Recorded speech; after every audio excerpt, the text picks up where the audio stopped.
I Can't Get No Satisfaction, 19th Nervous Breakdown, Honky Tonk Woman, Brown Sugar, Start Me Up, and Miss You are just some of the songs that were driven by Bill Wyman and Charlie Watts, who formed one of the most solid rhythm sections in rock music.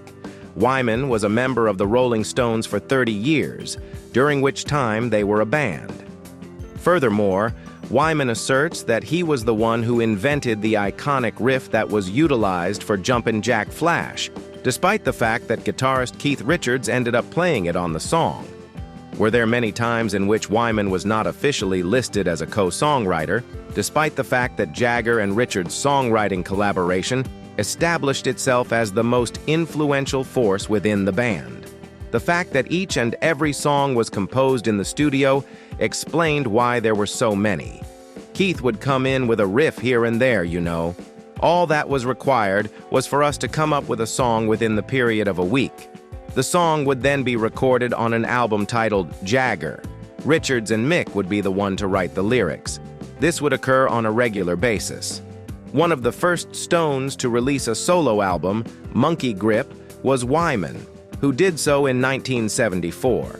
By the time Je Suis Un Rockstar became an unexpected hit in Europe 7 years later, he had also become the first person to score a hit single.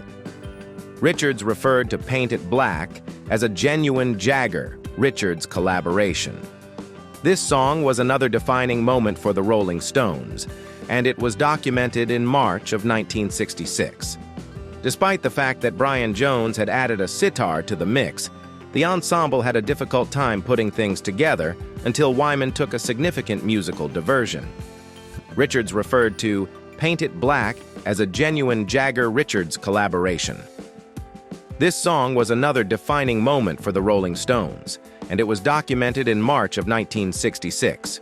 Despite the fact that Brian Jones had added a sitar to the mix, the ensemble had a difficult time putting things together until Wyman took a significant musical diversion. My suggestion was to use organ pedals because the boys felt that the bass guitar lacked sufficient bottom end.